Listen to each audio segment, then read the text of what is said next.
Лекшемізді davamlaştırmaz, hürmetli vatandaş bugün çislağa 2022 yıl 5. ayının 29. günü. Endiki mavzumanda hürmetli vatandaş.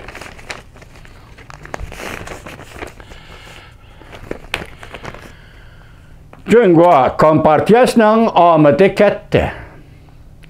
Kelgisi 10 yıl herkes hatırcam bulalmaydı.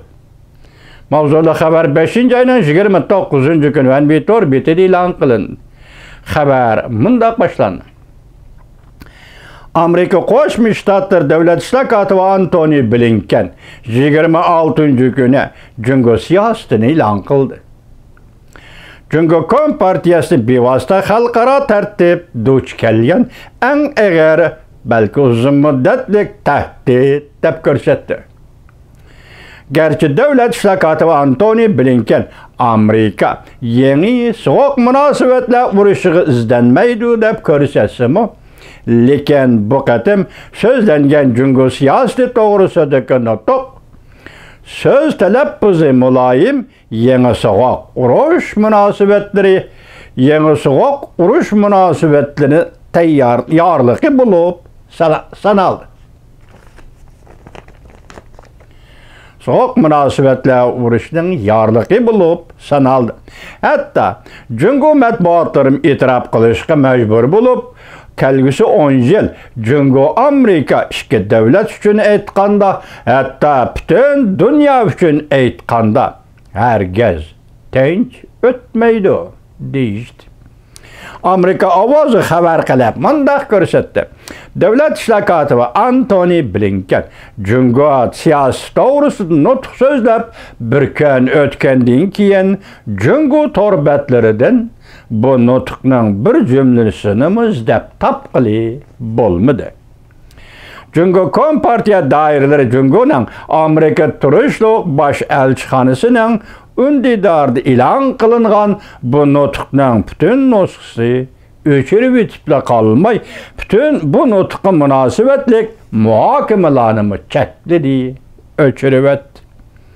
Cungo Kompartiyasi Tashqi ishlar ministrligi bayonotchisi Wang Wenbin texmelligirlab bu nutqni, yani Antony Blinken 26. günü Cungo siyosati to'g'risida so'zlagan nutqni Amerikaning Cungo siyosatini tanqid qildi. Lekin Cungoda aloqador matbuotlari olimlarning so'z iboralarini naql keltirib, nutqda raddiya bergandan qaraganda Davlat ishlar kotibi Antony Blinkenning Cungo siyosati to'g'risida so'zlagan nutqi Cungo Amerika ishki davlatning shiddatli raqobatlashishning pardasini ochdi.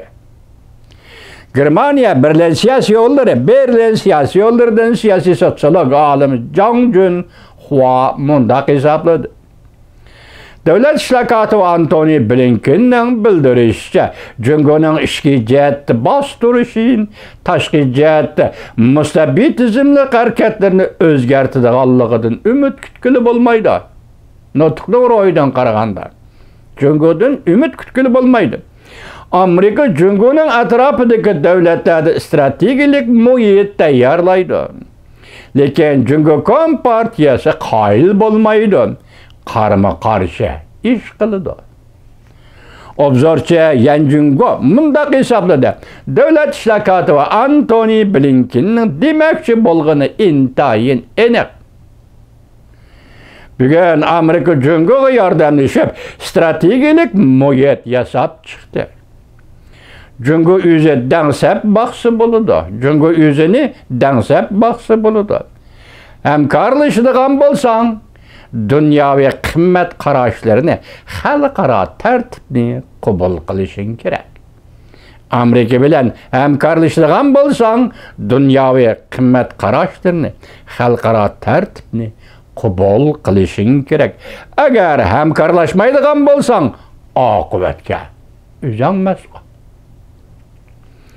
Qattiq so'zni yumshoq aytganda, paxt ichida o't saqlaymiz. Cungo o'ylagan sir yurigiga sanchiladi. Bunu Cungu oylagan seri yüreği sancılıdı. Cungu Kompartiyasıga ayanki Amerika kelgüsü de nemi iş kılıdı? Cungu üzüne stratejilik muhiti da zor özgürüş boladaganligini biledi, bilip durdu. Kısıksa Cungu Amerika karma karşılığı ve bu karşılaşışın neticelik manzarası reallıkta intayin rahmsiz buludu. İstikbal güzel buludu. Bu noktada Amerika düşünüdü, Cumhuriyet Cumhuriyeti hem düşünüdü.